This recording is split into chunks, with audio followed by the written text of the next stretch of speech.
You're listening to Punisher Waterfowls, the Union 0430 podcast. Brought to you by Real Geese Decoys, the most technologically advanced silhouette decoy on the market. First Light, the best hunting gear on the planet. Go farther, stay longer. And Ducklander Calls, tradition, education, and quality. Built to hunt.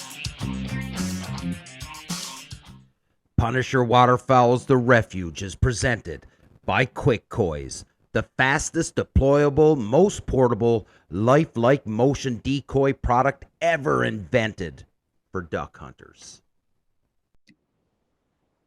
Hey everybody, welcome back to the Union 0430 podcast. This is episode 201, and we've got the Chef Jean-Paul Bourgeois. Is that right? Am I saying that right, Chef? Oh, that's you got. I would say you're like 80% there. So All not right. a full, but that's probably 20% more than the average. So you're batting above average, right? All right, good. Well, You're good. I would be a horrible Canadian if I didn't get, the French pronunciation at least a little bit okay. But I'm from Newfoundland.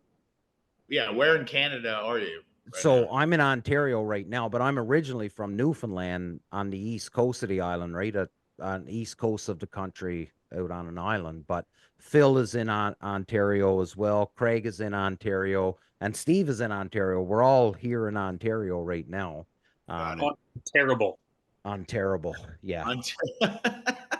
Why is that, Phil? How'd you come up with that one? Because they tax you to work.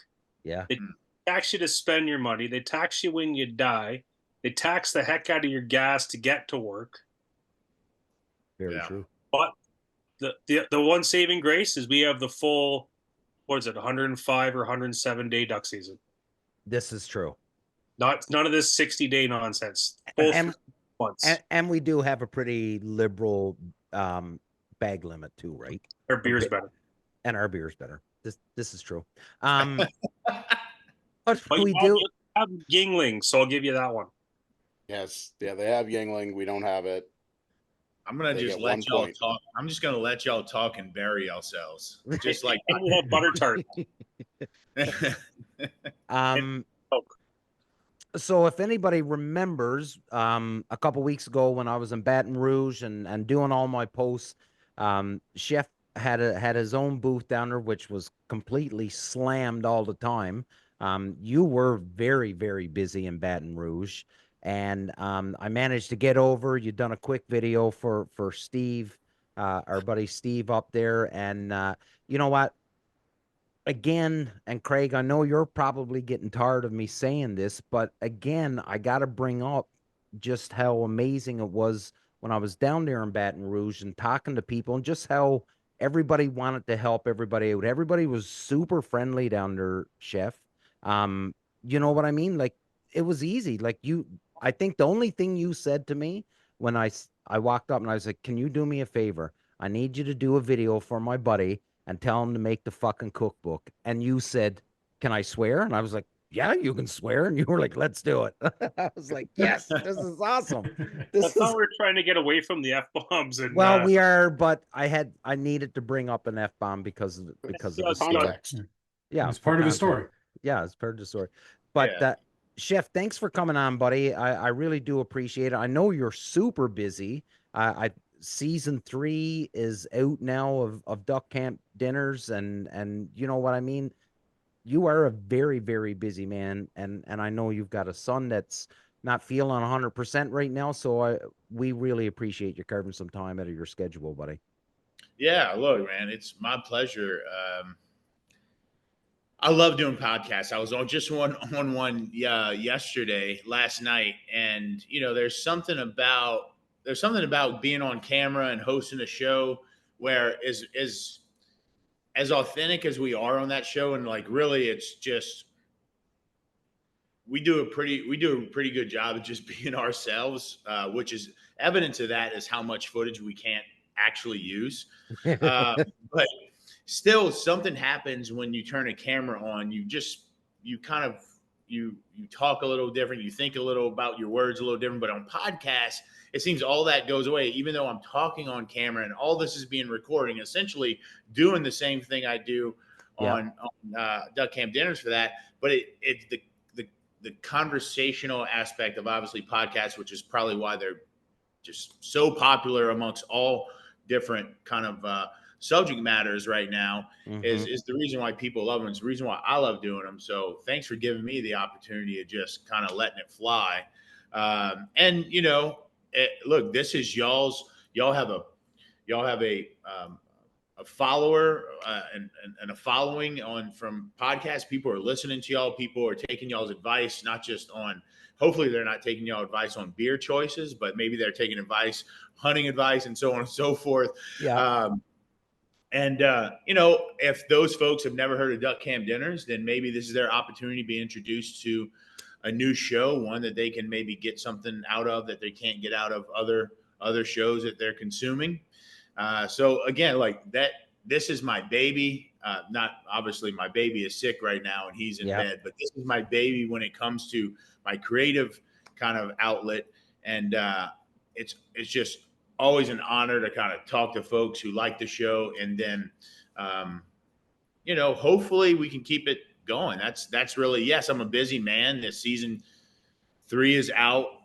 Episode 2 comes out to Sunday on Waypoint TV, then Monday on YouTube. But really, like, I haven't stopped planning for season 4 since we finished season 3. Of course. So, it's one of those shows that it really does take 10 solid months from start to finish, for sure. I mean, we only film out of the 60 days of duck season, 6 episodes, we'll film 20 to 24 days for 6 episodes. But the pre-production, the post-production, and the planning, like, it's fundraising. Like, fundraising takes months to get the amount of money that we need to actually make the show. Fair. So it's fun in that way. I love projects, and I love mountains to climb. And every year it gets a little tougher because we try to level the show up a little more. Of course. We try to always offer our brand partners a ton of great assets, hopefully, but that means it just means more money. It always comes down to can I raise them more money this year? So we'll see. I don't even know if I'm going to do a season 4. So it'd be nice if I could just soak into season 3 and love it. But Steve's like, don't say that. Don't say that. That's the truth is that the show has been a grassroots show from the very beginning. And it's people. I said this the other day. It's like people don't understand how important it is to share the show with somebody else who hasn't seen it. Right. To like it on YouTube and leave a comment. Because at the end of the day, what keeps this show going is folks like yourselves engaging with it, sharing with it, and letting us know what it is y'all like and don't like about it. Because that helps us better go to brands and go to distribution and say, look what we have here. We have these millions of households that are watching this show. These 500 comments on this episode, not one of them is negative. And it just, those things help better make the show. Absolutely. I'm not backed by big money. I go out and hustle for every dollar I get, and all of it goes into the show. But that doesn't happen without actual people watching it, sharing it, liking it, commenting it, and so on. So thank y'all.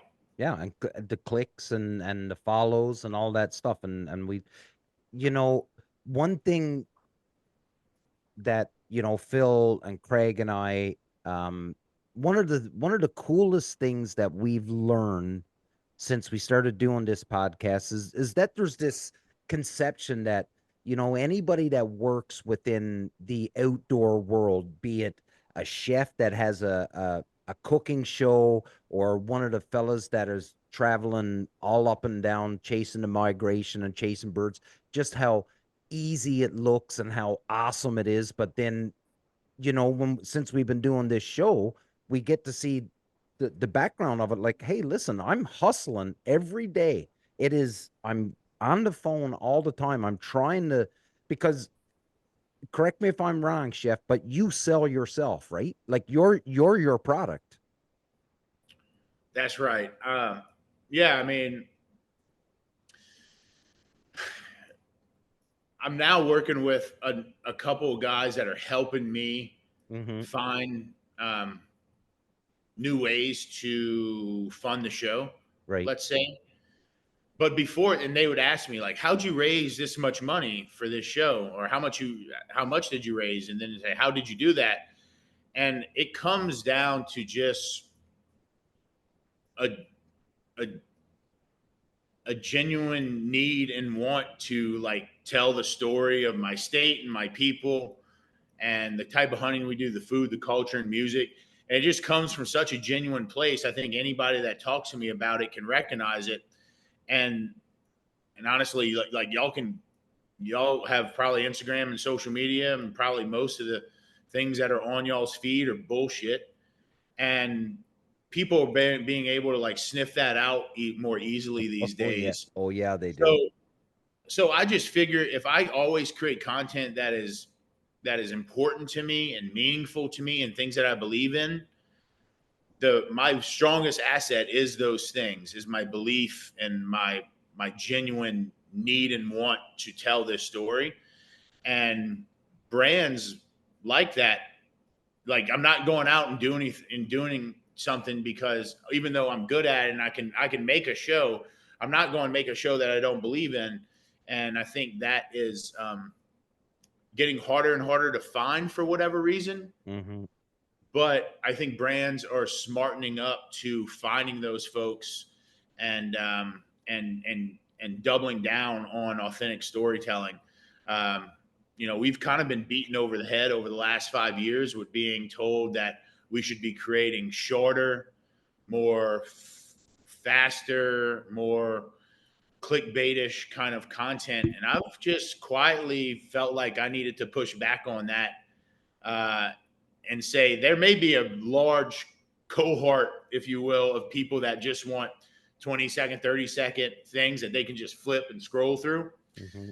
But I feel like Duck Camp Dinners and shows like mine, because I'm not the only one doing this, but shows like Duck Camp Dinners is a good pushback on that type of content, giving people another option of stuff that they can like watch and sink into. And all the thing that I love about Duck Camp Dinners, and the thing that I try to do regularly, even on social media, is like always, if I'm going to post something, make sure I'm giving something back to those people, whether it be a recipe, a piece of advice, or something like that, because I just like took your time and your energy and your attention and the whole bit. Yeah. So at least I can do as somebody who creates this content that you're consuming is give something back to you. What Duck Camp Dinners does, there's 2 or 3 recipes or inspirational kind of recipes that you can get from every episode. Then there's the whole conservation thing, environmental aspect of it that we try to just shine a light on and make people aware of what's going on in Louisiana. And then there's we only use Louisiana musicians for the most part for the big scenes. We only use Louisiana musicians in the show, and that's always in the credits, so more people can learn about these artists that are in the show and this music that maybe they've foreign to. So it's always about giving something back to the people that consume it, whether they know it or not. Like the goal is to make sure you walk away with something more than what you had when you started watching the show. And I think that's what good shows do and have done through like the history of television and radio and now podcasting is like, if your consumer, your viewer, your listener, whoever they are, if they can walk away from your content feeling better, being more, being more knowledgeable about whatever subject, if you can give them that back, you've actually succeeded in what you're doing. The thumbs up and like all that like matters and stuff, and your popularity, I guess, matters to a certain extent. But like really, as long as you're giving back to those people, they'll keep coming back for what you're talking about. And so, anyways, hopefully that's somewhat of a rant, but it's something I've been thinking a lot about as we launch season 3 and think about season 4. And really wanting this show to become more and more of a sustainable business and program. It's like, what is the special sauce of this show? And I keep coming back to this thing. People can really get something out of it. And I think that's why people over and over again tell me how many times they've watched episodes over and over again. And it's like, it's kind of something always new, even if you're watching it for the fifth time, you know? So, you know, hopefully I'm doing my job. It's something I think works. I hope works, but it's something that it's a very intentional part of the show. It's like, you know, make sure that we are representing people well, storytelling well, and giving people something, if they're going to watch the show, something back. Yeah, no, absolutely. Steve, I know you're looking to chime in here, but I wanted to touch on this Louisiana culture, and I guess that's really the best way that I can get. I don't have a very broad palate. I grew up on an island in Newfoundland, on the east coast of Canada. Our food was very bland. We didn't have a lot of spices. There wasn't a lot of creativity with it. And I'm trying to, as I get older and experiment a little bit more. And as we were down in Louisiana a couple weeks ago, everybody, and it seemed like every Uber driver that we got, every person that we talked to that was local, have you had any Louisiana food yet? And the first couple nights was like, no, because there was a party and we were at Fred's one night, and then we were at this and then that. And then one night, myself, Rocky Stockdale, and George Parker, and Michael Schellenblack, we went out to a place in Baton Rouge called Parents, I think it's what it's called. P-A-R, Paran. Paran, yeah. And we went out there, and the server, she was awesome. She was probably about 22, 23 years old, and she came up to the table, and we were, being jackasses like we would. And she was like, listen, I'm too hungover to put up with you guys tonight. And this is 8 o'clock at night, and she's hungover. And I'm like, oh, we're gonna get along just fine with you. You're gonna be awesome. So, and I had to reach out to Rocky to ask him, because I didn't even know what it was that we were eating that night.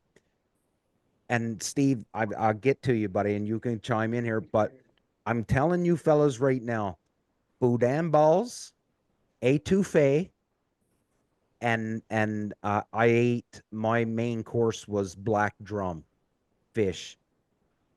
Oh, boys, I'm gonna tell you. And if Mark was on the show tonight, Mark knows that I don't experiment with food very often. And for me to walk into a restaurant and order three things that I've never ever tasted in my life, was something. And I'm gonna tell you, I'm not a spicy hot food type of guy, and they made sure that it wasn't any of that. But I'm gonna tell you that the culture, the music, the food, the hospitality is, duck camp dinners. Like, that's what you're trying to show off, right? And it is a very, very rich culture down there, and that was the thing that I took away from it. Yeah, look, definitely, Steve. You got something to say about what?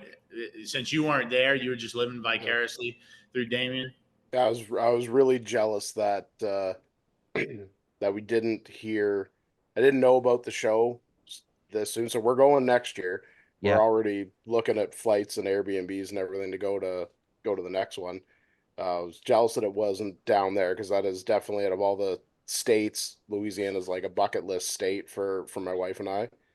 But I just more want to say, like, the show, like you said, you're concerned about your storytelling and everything. It's like, for me, that's what was endearing about the show. And I remember stumbling upon it.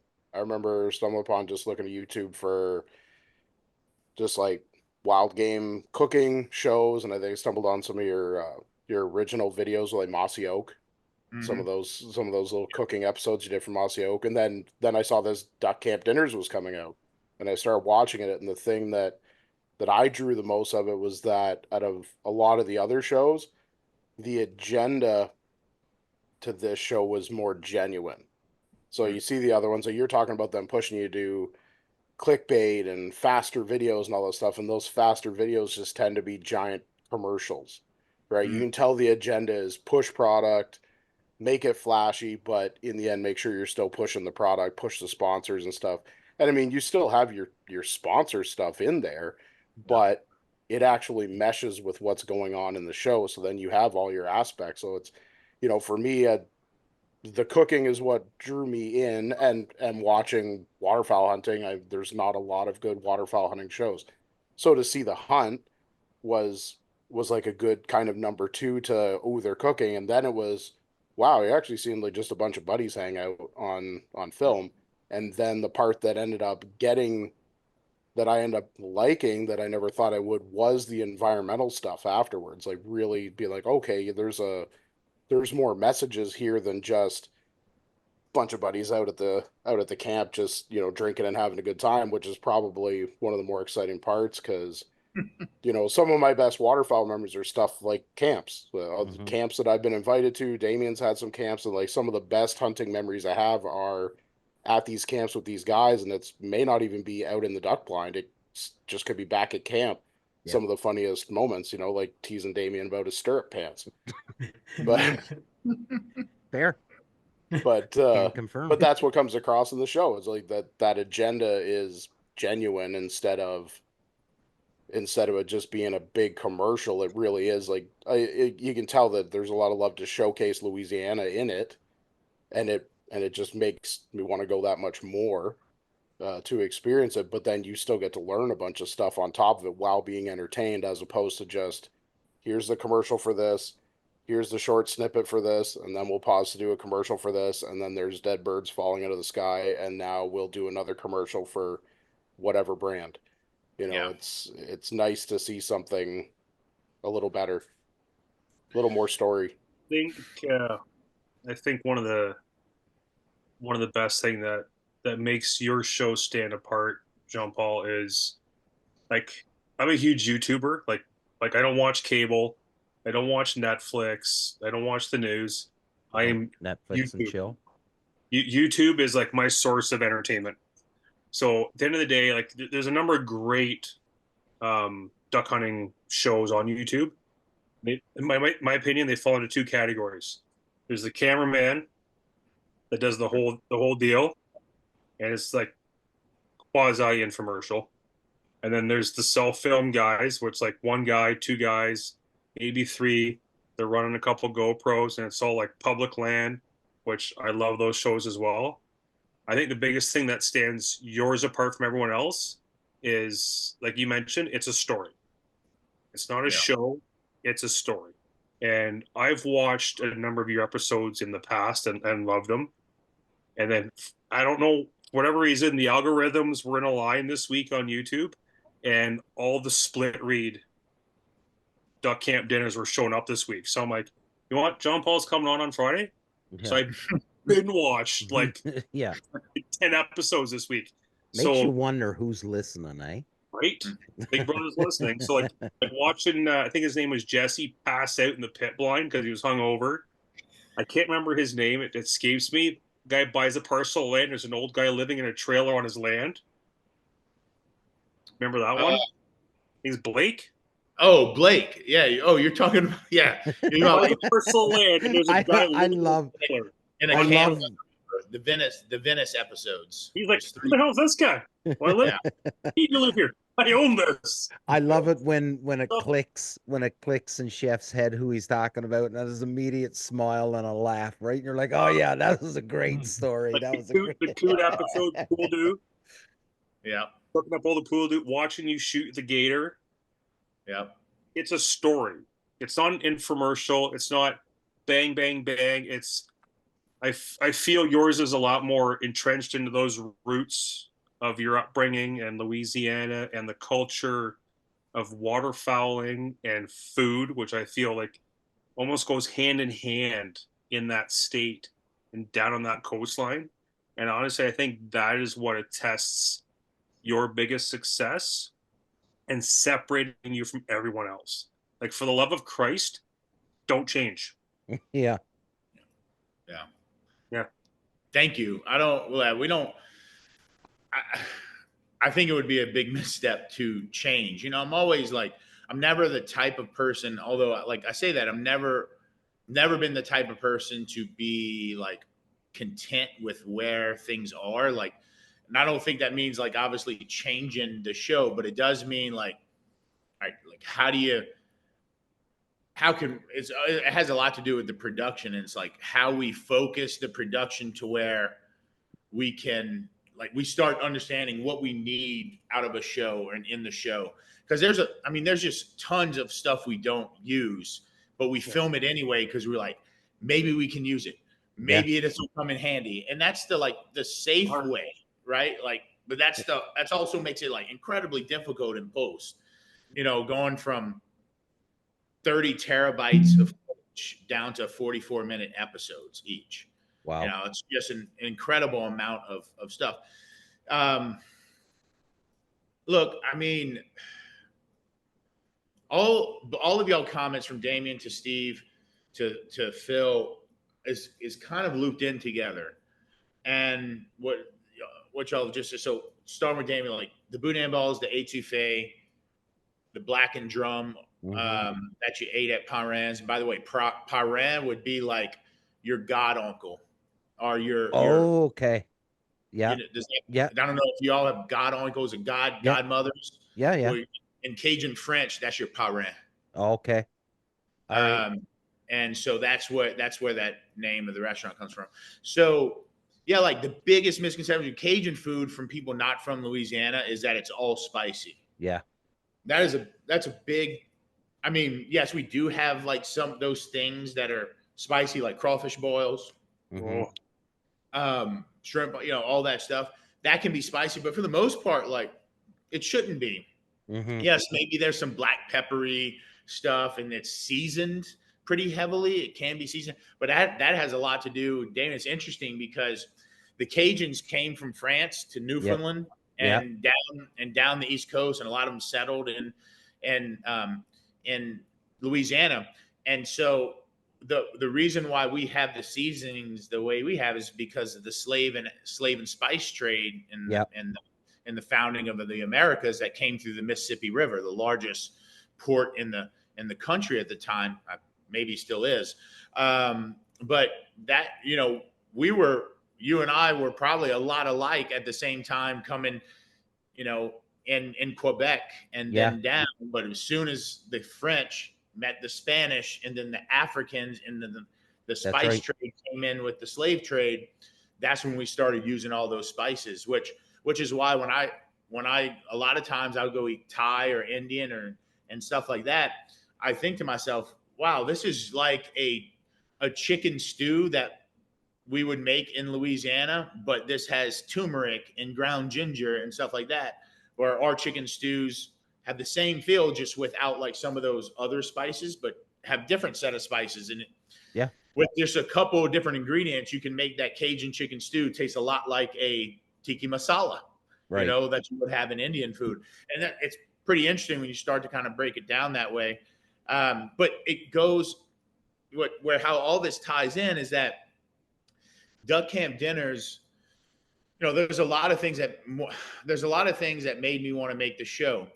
And once that train started moving forward, one of the things I recognized really early is that there were hunting shows that incorporated cooking, but it was maybe the last 5 minutes at best, last 2 minutes, most likely on a 22-minute format show. And I've always looked at the outdoors and hunting and fishing as 50% hunt, 50% what happens after the hunt. And so to me, the outdoors has always gone hand in hand with cooking and food, because I don't trophy hunt often. In fact, you'll see this in season 2. You'll see this in episode 2 coming on Sunday, why I'm telling this story. I don't trophy hunt often. I am there to put meat in the freezer. Like, that is my number one goal. Yep. That's why in the Venice episodes, we named the second episode out of those 3, The Meat Hall Continues. And because we were there to just stack ducks, stack hogs, stack fish, and clean it all, divide it all, go back to our houses, freeze it. And because that's the way we grew up. Like Louisianians, most of us grow up in the outdoors. Like my dad was a serious duck hunter, but that's all he did. He had a mud boat and he had a duck leash and he had shotguns. He didn't have a boat to go fishing with. He had some rod and reels. And what he would do is he would trade duck hunts for fishing trips. He had a good friend that was a fishing, you know, had a nice like bay boat, center console, 23 foot, whatever. And, you know, he'd take him duck hunting and that friend would take him fishing. And maybe there was a guy who ran beagles for rabbits. Yep. And my dad would trade ducks for rabbits because we had so many ducks in the freezer. Yep. And so that's, in a lot of ways, like I didn't grow up fishing. Yeah, I mean, I grew up fishing, but not near as much as I grew up duck hunting. Right. And I'd like to rabbit hunt with dogs, but not near as much. But I always grew up with that food in my freezer because we always had this barter system in Louisiana. I thought that was normal for everybody. And I'm sure like in a lot of places in Canada it is, but like when we're speaking broadly, that's not common at all. Right? Like, not anymore, no.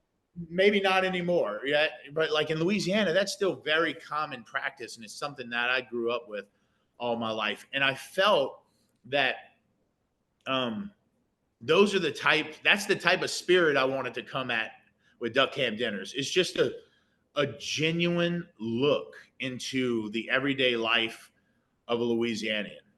And because we hold nothing back. In fact, like I said earlier, there's more that we can't use than we can use. Yeah. And that's all a product of like, just be you. And let's just do what we have been for the last 15 years together. But we're just going to have these two weirdos filming it. Follow us around. But no, they're not random and weird anymore. They're actually become really good friends of ours. And that's just part of the culture, right? To your point of hospitality. Yeah. And in Louisiana, it's part of just, especially with people that you share common ground with. It's like a welcome. I used to always look at my mom in the way we grew up. The back door was always open to anybody that walked through it. And if you walked through it, you were going to be offered something to eat, something to drink, or both. And and that's kind of the spirit of duck camp dinners. And I think that's the spirit of duck camp dinners because that's the spirit of Louisiana. Hey everybody, this is Kyle Smock with Show Me Ducks, a proud sponsor of Punisher Waterfowl's The Refuge this March at the Toronto Sportsman Show. Come check us out in The Refuge to see the Deep Diver 2.0, the Ice Quacker, and the Mini Quacker. I wanted to touch on this when you said 50%, 50% hunting, 50% of showing after the hunt. And I think, and you've pushed back against that, right? You've pushed back against the quick, flashy videos of 2 to 3 minutes, because we were led to believe through social media and watching the videos that you would see on your feeds, listen, just birds falling and nobody, and that's all it was. It was just birds falling, just stacks of birds. But now, and I know the boys will agree with me, we hear it all the time. We want to know, like most people want to hear the story now. Listen, you've seen one bird fall out of the sky, you've seen a million birds fall out of the sky. It doesn't impress people anymore. People want to know, hey, listen, how did you, like it looked like the wind was screwing with you on the, how were you able to set your spread and pull those birds? Like, I want to know the story. I want to know everything that built that hunt so that it was the success. I don't want to just see you guys pulling the trigger and folding birds. I want to know what it's like back at the camp when you guys are on day 5 of no sleep and scouting and running the roads, and that's when your buddy will do something dumb and he can't even talk right because he's so sleepy. Like, that's the stuff people want to see. People are done seeing the manufactured bird falling out of the sky, big stacks of birds. They want to see what the real life is. I think it goes back to that. People want that more genuine information. They want that more genuine personality, right? So I think these longer formats and that bigger storytelling all ties into that, right? Like the people just want to see all those aspects of whoever it is they're watching now. Yeah, and I think think you they need want to, that. well, and I Yeah. think they want to feel, I think the viewer of whatever video that they want to feel that, hey, listen, why can't I do that? I can do that. Mhm. And that they're not That's just not, being sold to. They're yeah, yeah, like they're you said not before, just being, not being sold something, right? they're not being sold this magnificent dream that only a couple people will ever get the chance to do. When they see you guys, out and some guy looks and go, what the hell's that trailer doing on my property? Like that's real life. Like that's the stuff that happens on a hunt. Like and that's the thing that people want to watch something that they feel is reflective of their own life. And I think that's Well, where your success is coming from, Chef. and the characters you're building, like Yeah. Yeah. the characters you build with your buddies, like with Jay or Jesse or Ben or some of that. It's, you can film an episode where you guys only shot enough ducks to feed everybody that day, and that's fine because that's what you're there for. Like, you got enough to eat, right? You didn't Yeah. come home, nobody's bragging about, well, I shot my limit and I got my limit and where's your limit or something. It's like, you got a blind with 3 4 guys in it, and you guys come back with 6 8 ducks or something. But it's the ribbing each other, it's the bug on what happened to that bird, how come that one didn't fall down, and just the excuse of that's the part that makes the show watchable, because you're like, yeah, I've been there. And then Yeah. you, as a person who's watching, feel like you're there because you've had that exact same scenario Absolutely. where the bird landed and then you fired 3 times and didn't get it, or I feel that was a one shot. whizzed by you that you didn't even see coming, and everyone's going, well, why'd you let that one go? Like, everybody's just ribbing each other, and that makes you feel like you're part of the episode, because you're right there kind of laughing at that other guy's expense, or Yeah. feeling that guy's pain because you just did that yourself. Yeah, it's relatable, right? Yeah, Yeah. yeah, good word, relatable. Well, And You're gonna. Yeah. so Paul doesn't know, but Craig's nickname is Triple Threat. yeah, Oh. yeah, yeah. Oh. It's not a good. Yeah, Steve A Steve term. might have been hinting at it there. Not a I flattery. wasn't gonna say it. I wasn't gonna say it. I just Well, Steve made Um, had to jump on it. Yeah, look, I mean, that's relatable is a great way to put it. We've heard over and over that from different folks from around the world that, hey, I've never been in Louisiana. I'm not a duck hunter, but we have a group of guys that meet here twice a year for pheasant, and y'all's camp reminds me of that, our camp. And we hear that over and over with folks from around the world kind of relating to it in that way. And that also was kind of part of the inspiration to think about, oh, what is a fish camp dinner look like, or turkey camp dinners, or like ducks. I'm always going to chase ducks. That's always like my first love. But I'm deeply interested in other people. Like, I'm deeply interested in other people's pursuits and other people's how they hunt, the type of foods they cook, the type of relationships that they garnish over the course of their hunting careers and lives and so on. And so, I mean, in an ideal world, I would continue this show and formats in different pursuits in different regions with different friends, and like always have my friends come with me in their different things, because I just, there's so much story out there. And honestly, like, as hunters, I grew up with the same hunting shows y'all did, watching and watch some of the same ones still, not the same ones, but the ones that y'all are watching today. I don't get to watch as much TV as I did back when I was a little boy, but I've always felt like hunters and outdoorsmen like deserved better or more. I just felt like we were only being represented in 5% of our actual capacity. Yep. And when we shot season 1, I would say all we need to do is capture 10% of the magic that happens at this camp, and we will be far and away more successful than anybody else. Because I just felt like nobody ever captured anything about like the camp. Yeah. And I just felt that if we could just capture 10% of that, we were going to succeed, because even that 10% was so strong and palatable to others. Like I knew people would resonate with that just 10%. Now, I don't know what we actually captured, but it was just the mindset that I went into of like, this has to be different than what we've been feeding each other over the last 20, 30 years. Mm-hmm. And that's why the show like this season is all 44 minutes. And because Waypoint's premiering it, and Waypoints runs their shows in 30-minute or hour-long episodes, which really means 22 and 44 minutes. And you try to carve down what we do into 22 minutes, it becomes like all the rest of it. Right. Yeah. It becomes like everything else. And that's not a bad thing. I'm not saying that like everything's bad. I'm just saying that from the onset, it was meant to be different. And so with that North Star, how many 44-minute shows, right? Like, are there in hunting? Like, yeah, there's not many. We've made 12, 30-minute for 22-minute shows. Yeah, I suppose. But having an hour to sit and be like, okay, I'm going to focus on this one place.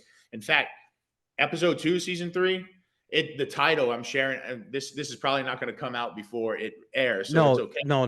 This episode won't drop until I think the 9th of September. Okay. Yeah. All good. Episode 2 is, so y'all familiar with John Lee Hooker, 1 bourbon, Scotch, 1 beer. 1 beer. Yeah. Yeah. Well, this was 1 bourbon, 1 duck, 1 deer. And nice. It's literally what you just said, Stephen, as the end of the episode. I take 1 squirrel, 1 goose, 1 mallard. We don't clean all the deer. And that's all we shot until we go shoot over a feeder. So I'm like, basically, as I'm thinking, we're in this episode, I'm like, guys, we ain't got no meat to go home. And I was like, all right, this is the last day we have. We're going to hunt this guy's property. He needs some does taken off the property. And we're going to let those feeders go off and pick the best doe from 100 yards. And it was there was no like, oh, we got to make this shit. We got to go kill something because we got to kill it on the show. No, it was like, we need to have some meat to go home with. And right now we're at 1 duck, 1 goose, 1 squirrel. And, not going to cut it. Not going to cut it. Not going to cut it. That just covered 1 dinner, so. Yeah. The wives start calling you out after that when you come home empty-handed. You're like, were you really hunting? Yeah. Or were you just drinking with your buddies? That squirrel in the duck and stuff the duck in the goose, like a turducken. Yeah, squirrel ducking. It could have been.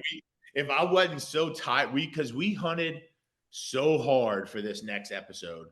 We went all around a number of 2 different parishes throughout Louisiana. Like, one thing about Louisiana this year, it had a world record drought. And Louisiana doesn't have drought. It has too much water. As you heard me say in episode 1, it has too much water. This drought affected every episode this season. And there were a couple places where everything was dried up. Like, birds had nowhere to rest and to loaf, and to, wood ducks were pushed out of habitats that they had been resident ducks in for decades. Right. Because all the sloughs and stuff and that were basically tributaries off the Mississippi River had dried up. The Mississippi was so down that all its little sloughs and cypress swamps and oxbows were dried up, and it pushed all resident wood ducks out. You couldn't even shoot a wood duck in places that housed thousands of them. Yeah. And so anyways, and that was just the nature of this season. And that was just the reality around it. But that's why we always have great cooking too. That's the truth about the camp. It's why you go hunting with your friends over and over again, even in the bad years, right? It's because, at the very least, maybe if you're lucky, you can shoot a box of shells. Yeah. That'd be a good day for a lot of people if you went through 25 shells. Absolutely. But you can always depend. And that's what I tell young hunters is they're like, how do you have the money to keep going? Or how do you make it work with public land or private land or leases? Or what if I don't have a mud boat or whatever? And I say, whatever it is in your life, you're going to have reasons to hunt or not hunt or so on. One thing you can be sure of is the birds are going to have off years and down years. There might be times where you only shoot 100 birds in a season. There might be times where you shoot 1,500 birds in a season. The thing that you need to make sure you do is surround yourself by people you love to go to camp with and hunt with, because those are the reasons why you're going to come back every year and at least try, because you know that even if the hunting sucks, you got your boys, you got your people, you got your family to hunt with and share food with and community and listen to music and just cut up for a weekend. Yeah. Like, you know it, like you need your time. We love our families and we love being with our wives and our kids. And one day I hope my son, he's 2.5. Hopefully my son will want to duck hunt with me like I wanted to duck hunt with my dad. That hopefully that happens. But as adults, like, we also need to maintain those relationships that are meaningful to us, even outside of our family house, right? So 100%.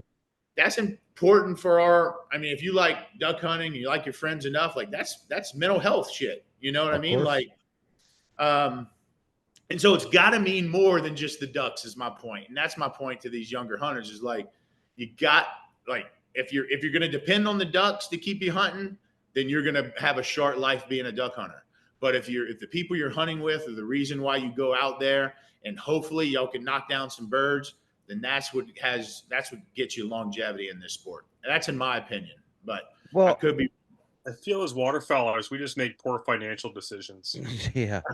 Well, I work with a lot of waterfowl brands and I love every one of them. But it's not getting any cheaper to waterfowl hunt. No, it's the reason why whitetail in North America is the biggest pursuit in hunting in North America, at least in the United States. But I would imagine that's probably similar to Canada. Yeah, it's because you can get a box stand or a tree stand and your dad's old 308 or 30-06 and come home with 100 pounds of meat.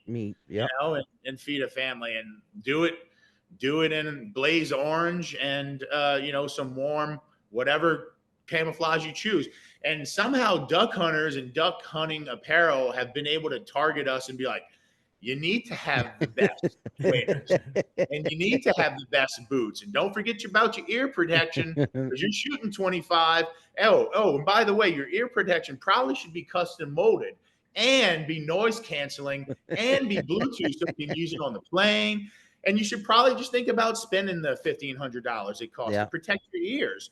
When like foam inserts worked for, as long as you put them in right, worked for decades and generations of hunters. So, but look, I'll be the first to say, like, I got those custom, I have custom sound gears that are in my ear and I love them, but you're right. But I think one of the biggest things, and we talk about it on this show all the time. So it's great for you today, Chef, and Phil and Steve, Craig, and myself, and we can get on here because we work with brands, and part of our gig is that we've got to promote the brands that we work with and stuff. I'm 47 years old. I've done a career in the Army. I'm 47 years old. My daughter's going to university. My son's in high school. Hey, listen, when I started duck hunting, I wore a pair of knee-high rubber boots with a pair of blue jeans. I can guarantee you nobody had camo, because where I was from, if you started going out duck hunting wearing all camo, you got made fun of because nobody had it. So cool socks back then. You know what I mean? So like this perception that you need to have the best. Listen, I don't care. As long as you're going out, that's all that matters. It doesn't matter what you're dressed in. Does it make you more comfortable? Yes. I wear very high-end stuff now. I've done 20 years in the Army. My days of being cold, miserable, and wet are done. I am done with it. So if it costs me $500-$600 to buy a jacket and is going to make me comfortable, then I'm going to do it. But to anybody listening, it wasn't always that way for me, and it wasn't like that for all of you either. You started off wearing your dad's wax canvas jacket and a a hat and a shitty pair of mitts, and For sure. that was just there's you grow up, you get a job, you save some money, and you buy what you can buy. But don't think success as a waterfowl hunter starts by being dressed in the top gear. It doesn't. Yeah. Success as a waterfowl hunter is getting up at 4 o'clock in the morning when your bed is nice and warm, and going out when you know it's going to be a crappy day. That's success as a waterfowl hunter, in my opinion, anyways. Well, there's so many parts of it too, right? It's like getting that permission on that field that you just found, or sharing a hunt with somebody for the first time, or taking people out, or yeah, getting your kids out, right? Like just all those little things, like all the stuff that's not just a pile of birds. Yeah. Chef, I did want to talk to you about, because I know you do a lot of traveling, right? And I know duck camp dinners, you really focus on that uh, Louisiana cuisine, that Louisiana culture and lifestyle and stuff like that. And as a chef, you travel around and you want to be tasting and eating all these, different meals than what you grew up. Do you bring any of that back and apply it to your traditional dishes that you're making on duck camp dinners, or even for your family and stuff like that? Like, are you constantly pulling from other sources when you're designing dishes, if that's the right term to use? Yeah, I mean, the answer, it's a really good question because this matters to everyone listening. And the answer is yes, absolutely. If cooking is an art form, which I thoroughly believe it is, maybe some people don't consider it an art form, but I think it to be one of the most truest and most impactful forms of art because we consume it. We literally need it Yeah. for life. um, if cooking is an art form, then eating different food, tasting different flavors, different textures, different sourness coming from ferments or things like that, like all the whole gamut, like those are just like out of your palette of colors, just added colors on your palette wheel to paint with. Mm-hmm. All those things, I've always thought about it as like, there's a lot of chefs that take a lot of notes. They have like almost notepads or diaries about like things they eat, and they're very descriptive and they're very detailed with like some of those things and what they're eating, what their flavors, how it moves along their palate and then their sinuses and through their nose, and what's the feeling when they swallow, and like is there spices that linger, all these different things. And I never really functioned like that. I always functioned in a way I kind of felt it worked for me was that if I ate something new or I crunched down on something new texturally that was interesting, or and it runs the gambit, that they get filed away in my head, whether I know it or not. Most of the time I know it, that I'm filing away these like food memories in my head, these flavors, these smells, these acids, these bitterness, these sliminess, the texture. I'm filing it away. And when the time comes for me to produce something, they just kind of come out when I need them.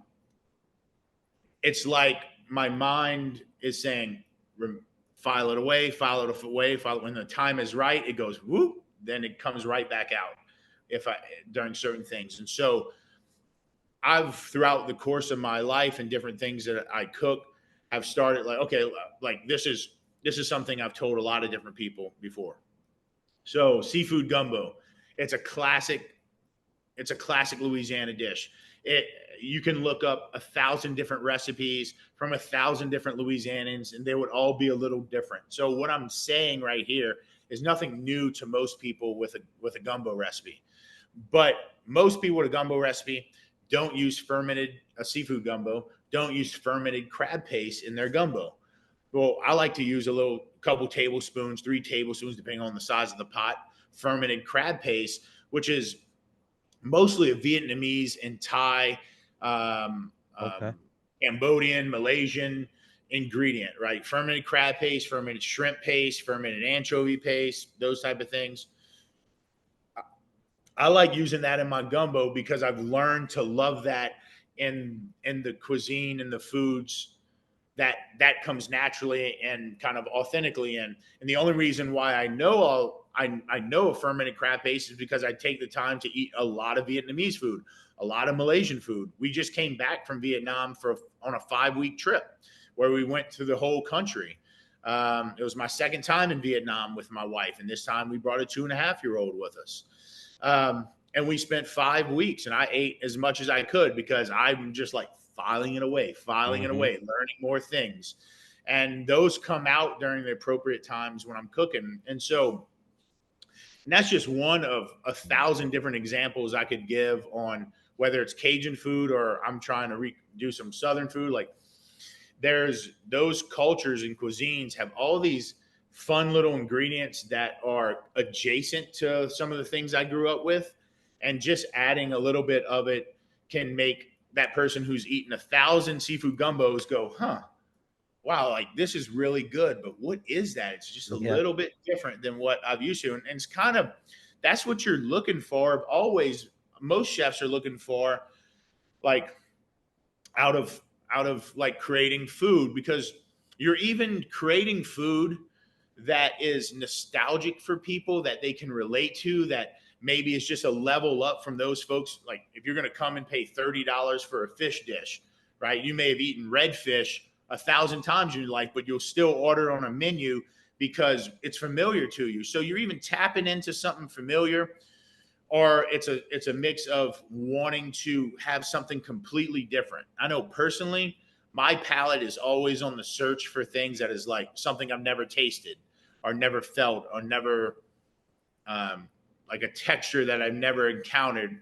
before. And there's ways to do all that. Now I'm getting into like the nerdy nitty gritty of cooking, right? Because most people Steve is just loving it up there. Most people are like, wow, it tastes good. It looks good, period. Yeah. There's a reason why like things taste good. And if you broke it all down on why you like the taste of an apple, right? Yeah. Like even an apple, you could break it down into the sweet components, the tart components, the crisp texture components. Is it mealy? Is it cold? Is it room temperature?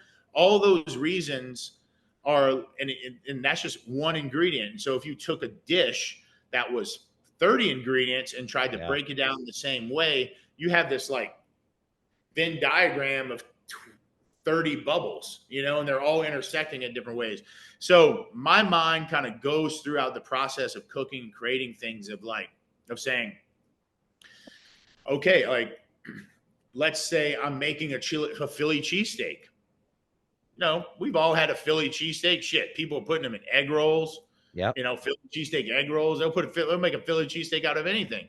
So my whole thing is like, I try to envision the very best possible Philly cheesesteak in my mind. And I think to myself, like, what do I want that cheese to be like? How do I want the beef slice seasoned, caramelized on the griddle? Do I want to use clarified butter? Do I want to use beef tallow?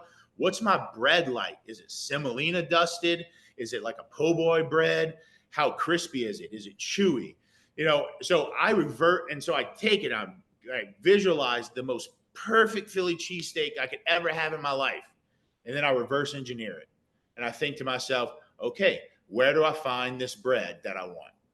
Maybe it takes me 5 places. Maybe I never find it. Maybe I just find something that's at least close or somewhat there. And then I think about my beef. Do I want to use, do I want to use grass-fed? Do I want to use grain finished? Do I want to use Wagyu, Kobe?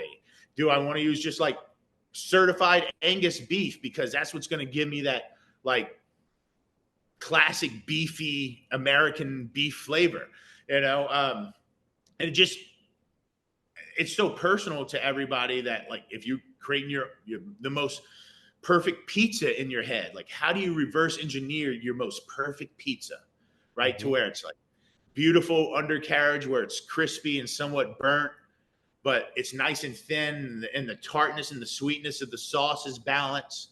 The cheese is not broken and greasy. It's velvety. It's got a sourness to it because the mozzarella is fresh. You got fresh torn basil, beautiful olive oil that has a little bit of bitterness and fruitiness to it. But the crust has been fermented, so it's got like this creaminess in the middle, but the air and crispiness on the outside is like balancing perfect with that. Like to me, that I just ran through my most ideal margarita pizza. Like, and so the hard part then, once you conceptualize, is just reverse engineering that. And so I don't know if that all makes sense or that rant makes sense. It do. It's just like visualizing, reverse engineering, and then practice. Reps matter. I love to eat, and after hearing everything you just said, I'm like, I totally feel not fucking worthy. 100%. Well, look, I mean, I said this the other day, and look, y'all know this. I don't know what each of y'all do on a day-to-day. How do y'all make a living and so on? Like, expertise comes in the reps, comes in doing it over and over and over again. And I told this story the other day. I used to work at a Roman Italian restaurant in New York City. It's called Maialino. It's not open anymore because COVID shut down the hotel it was in. The hotel's still not open. It's a shame. It's one of the best restaurants in the city, and I miss it dearly. But at a time, I was working the meat roast station. And 3 days out of the week that I worked, I cooked 6 suckling pigs a day. The other 2 days out of the week that I worked, making a 5-day work week, I cooked 4 suckling pigs a day. And I worked that station for 3 years, basically at that restaurant. And so like one time I did the math of how many suckling pigs I've cooked in just the 3 years. And it was some ridiculous. Yeah, of course. I was trying to go back and like, all right, how many vacation days? Like, how close could I get to? And it was something in the 300 to 400 range of suckling pigs I've cooked. I could do that literally in my barbecue pit right now. I could light it up if I had a suckling pig, and I can do what I did those 400 times at Maialino and it would come out amazing, incredible. Yeah, because I've had the reps. Yeah, you know, like in life, reps matter, right? And there's some things, Phil, to your point about being not worthy. Like, I don't cook pizza at home, and in fact, I intentionally don't want the reps of cooking pizza because I love the idea of still going out to eat with my wife, right? And going to a place where there's great pizza, where I don't ever have to say to myself, I can do that. Like, there's certain foods where I just leave alone and I don't even want to know anymore about it. I feel like with what you cook and your expertise and such, I feel pizza's for the peasants. I really do. Yeah. Well, look, I mean, there's a lot of people, disagree. Like, keep it simple, stupid, right? Yeah. Like, you've heard that before. Like, pizza is the Italians in a lot of ways figured that shit out. Like, they were like, let's just make sure we got this beautiful dough. Huge difference between Italian pizza and this North American shit that everyone eats. Well, everything tastes like Cisco now, which is a damn shame. Like, if you notice, like, all these restaurants, if you watch, you'll probably notice this, especially in America. I'm not going to speak for Canada. So we have these huge broadliners in America. And, I have friends that work for these. This is no shame, really. This is just the truth. PFG, Cisco, which PFG stands for Performance Food Group. There's Cisco, and then there's, a couple other big ones. Well, they sell food to restaurants that are like heat and serve type of things. And they used to not be like that. You used to, you get your canned goods from, you get your flour from, you still had to like make things from scratch. Well, now you can buy pizza sauce in 5-gallon buckets. That's, actually not that bad. But what you realize is that every pizza place in your community is buying the same pizza. Yeah. And it all tastes the same now, even though, like, they do, like, I live in Florida now. So like every place has coconut shrimp on the menu. Like, nobody's breading the shrimp with coconut. they're buying it from one of the two broadliners, and they all taste like the same coconut shrimp. Mm-hmm. And anyways, it's like pizza in America certainly fell to that because it's become hard to find people that want to work in restaurants. We don't have to go into the economics and everything, but like y'all know the deal when it comes to, we were kind of talking about taxes before this show kicked off. Well, America's not too far behind yet. And when it comes to the workforce, like nobody wants to do that anymore. So restaurants are almost being forced to like, all right, well, I guess we'll buy our dough frozen and frozen balls of dough from PFG because like I can't get somebody to come at 7 a.m. and start proofing dough and then portioning dough so it can be fresh for our nighttime service. Like that's just the reality. So it's a whole shit show. I hate it. But like to that point, like there are just certain things that I choose not to learn about so I can still have this sense of like being surprised every time I eat it. That's fair. That's fair. I want the to. problem up here. What's that? It's Sorry, like Steve? everything's so much like box stores. Yeah. Everything's box like not box store restaurants, right? Everything's franchises and everything's the same. And like I don't like going out to eat unless I get to go, like for me in very small town. So if I can go to the city where I can at least explore a restaurant of a different culture, then I get excited to go to a restaurant. If it's of a different culture, something I don't get to try, and I'll get to try a new thing and see if I like it, and then I can go home and make it.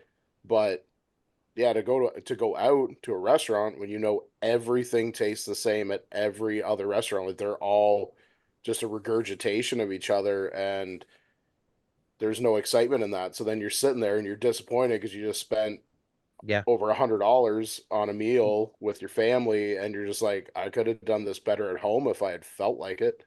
Yeah. Well, so for me, I'm not a cook. I don't enjoy cooking. So it's really fast meals, family that's very busy the whole bit. But I go to a restaurant, Steve, so I can't even imagine what it's like for you.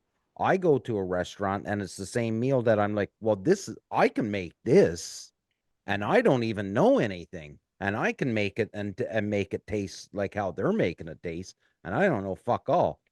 Right? So it's weird. I did want to change. I want to change the subject because we're going to soon come up on time here. But I wanted to, because there was a specific reason why I invited Steve to come on the show, Chef, and that was for the simple fact that I still wanted to draw some attention to Steve completing this friggin' cookbook.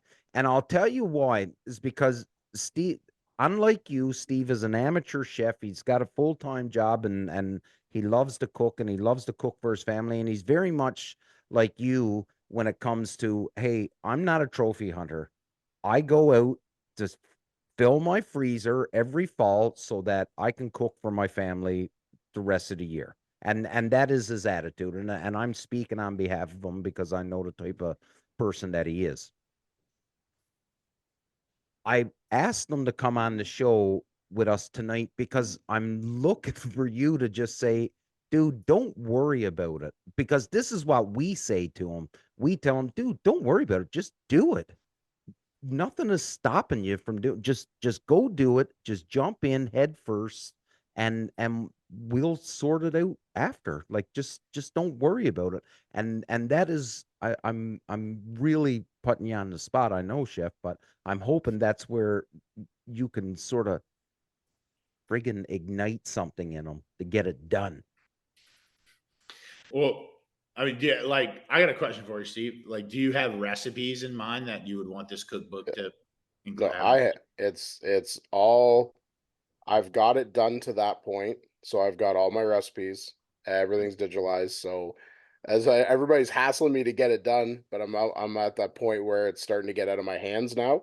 So I'm going to be this week like meeting with my graphic designer that's actually going to put it together, like actually put all the photos, get everything written out in the book, start getting the format laid out.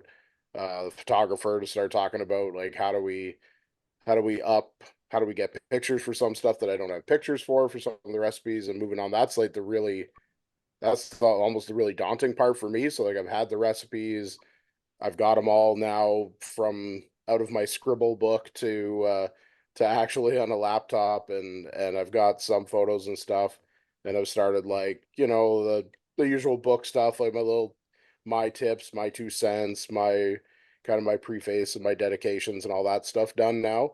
So now it's really just getting it laid out the way I want it to look, and just the fact that now you're working with, the people who are helping me do it are also, this isn't their main gig. So now we're going to have 3 people involved that are all working full-time jobs.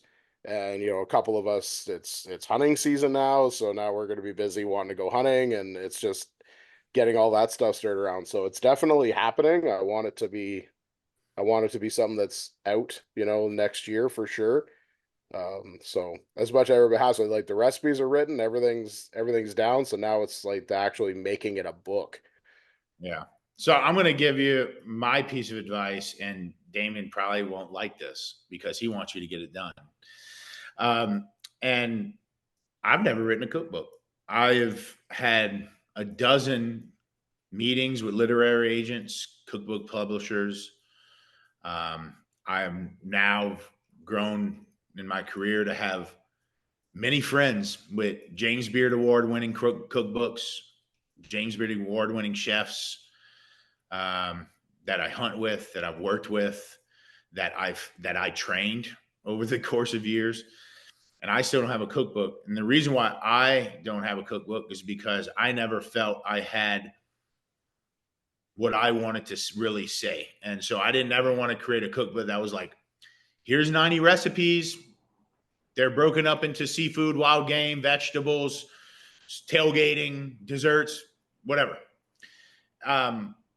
Much like duck camp dinners, I would never create anything that I wasn't like just so fucking fired up for that you couldn't stop me no matter what. And as much as I love cooking, there's never been. Now I have one in my mind. I have one in kind of like on the creative table, if you will, working. But until that point, I was like, none of that. Like none of this sounds fun to me. So I never pursued it. Now, once I started having like real conversations with some of my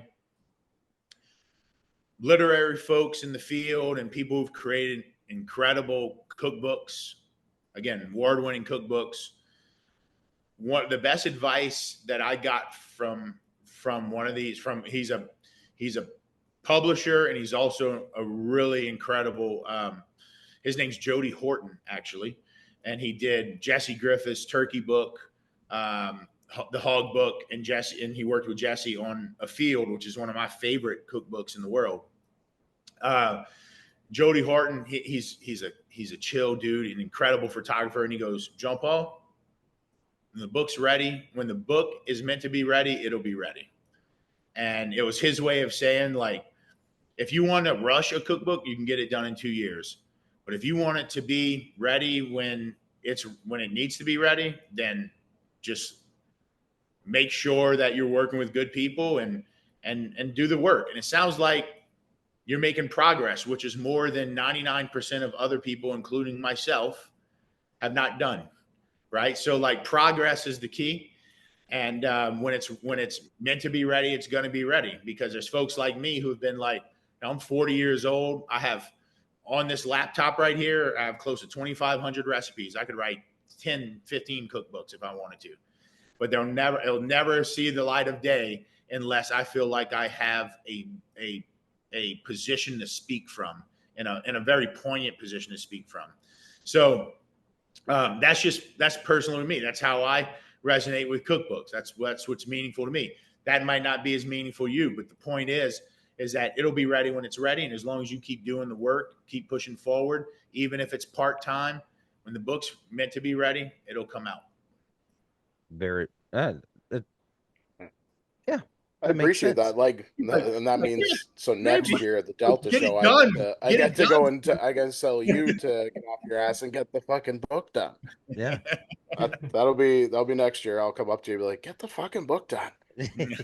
Yeah. Here's Yeah. mine. Get the fucking book done. Yeah. I got mine No, done. I Where's appreciate yours, it. And that's why JP? I dragged my heels a long time because it was pushing. Yeah. Like I got a lot of know, people like asking and pushing for it. So I always was like, it's people being nice. It's being people. This is friends being nice. And then I started the reason I want to do it is because well, I just wanted because I had so many people that just say, well, I couldn't make that. I was like, well, I made it, so why can't you make it? There's, I don't have schooling or anything behind me to say, well, that's my difference of why I make it over you. And my other thing here, just all the people in my area, it's that lack of exposure to other flavors and other countries and things like that. So that's the big part that I like is I can take the wild game that's in my freezer that everybody else is bored of eating because up here everybody makes it, the same 5 ways for everything. And then okay, well, no, guess what? You could try this with it, and you're going to find that A, it works really well because this culture, the meat that this culture eats is so much similar to this kind of wild game that it's going to blend in so well. And all of a sudden you're like, oh, that doesn't taste gamey or that doesn't taste bad. And so then I started thinking, well, it's not to be preachy, and I'm not trying to make a chef level book for chefs. I'm trying to inspire other just regular hunters to try something different with their wild game that that I was capable of doing it. So I think everyone's capable of doing these things. And if you take 5 things out of it and they become the 5 things you like to make out of 60 or 70 recipes, that's great. You don't have to make everything in the book. If you want to pull 4 or 5 things that become main staples in your house and your kids are now eating wild game that they weren't eating before, perfect. Yeah. Agreed.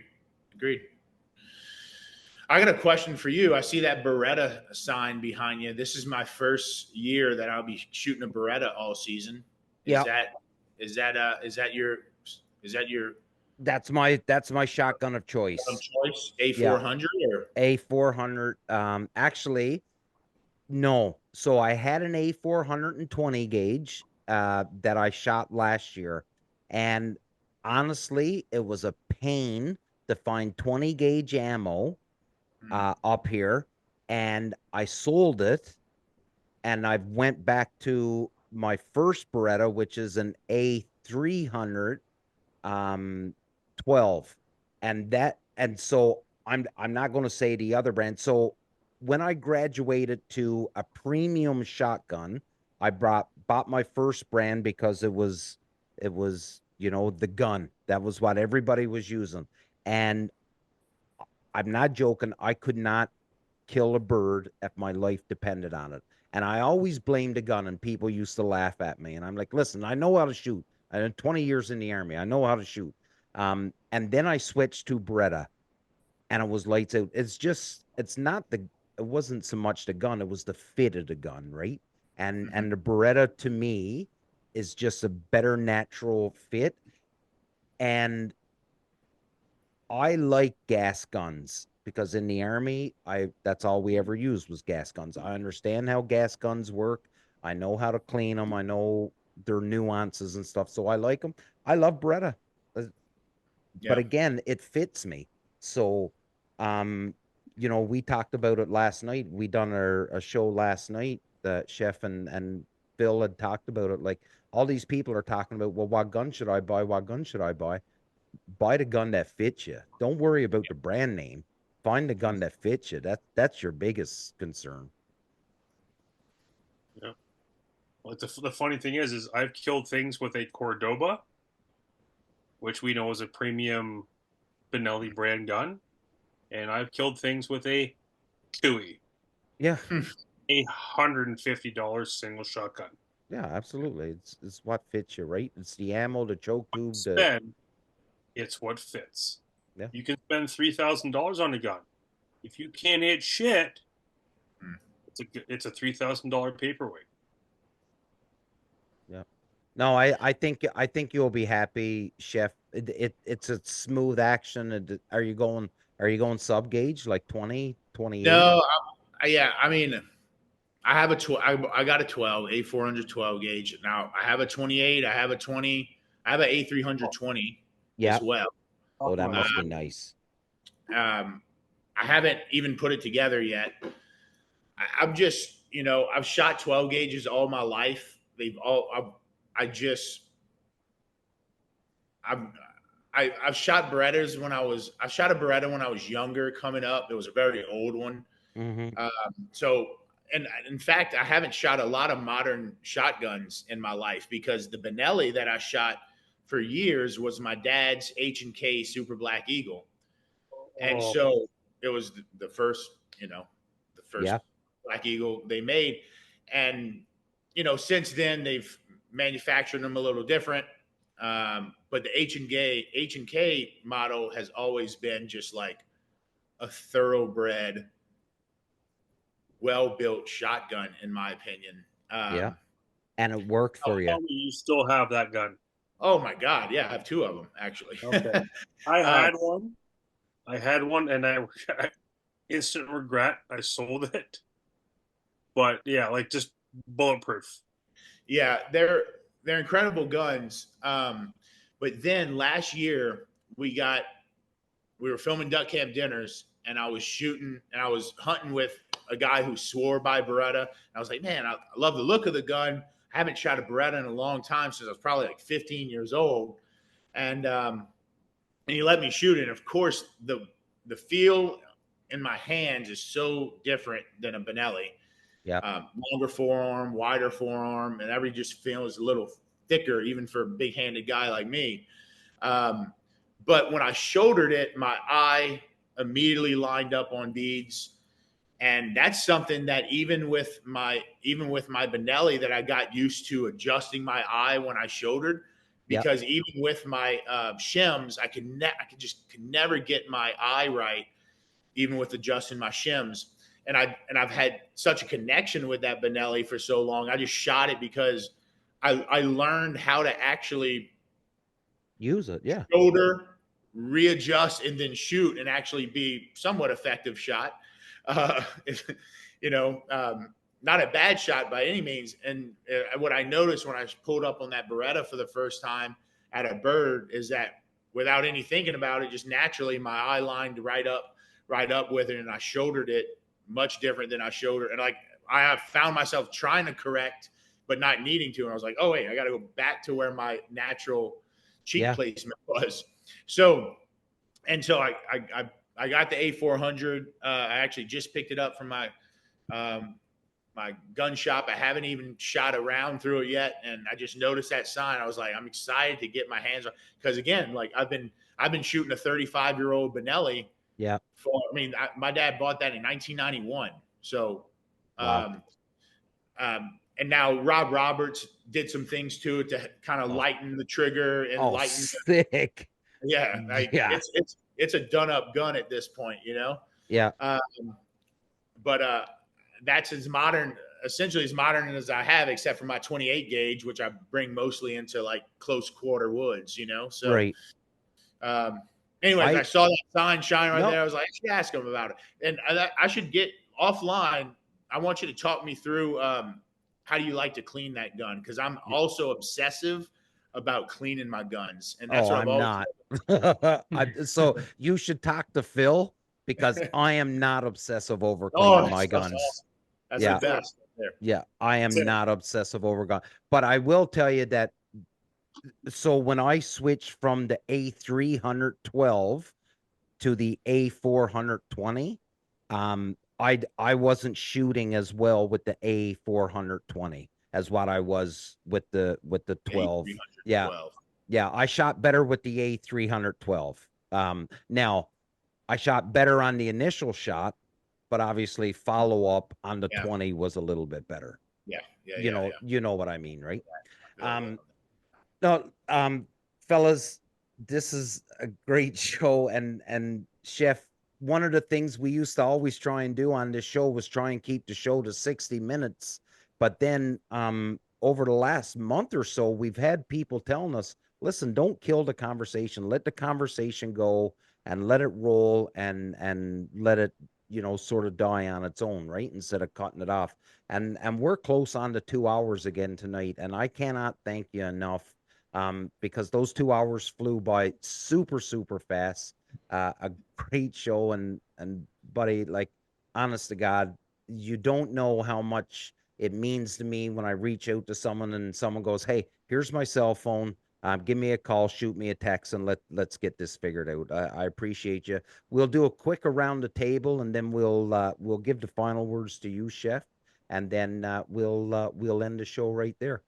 So we'll start with Craig. Craig didn't have hardly anything to say tonight. That's all I was going to say was that obviously I didn't have a whole lot to add or chime in with, but that was great chatting with you and getting your perspectives and hearing what you had to say. Thanks for joining us.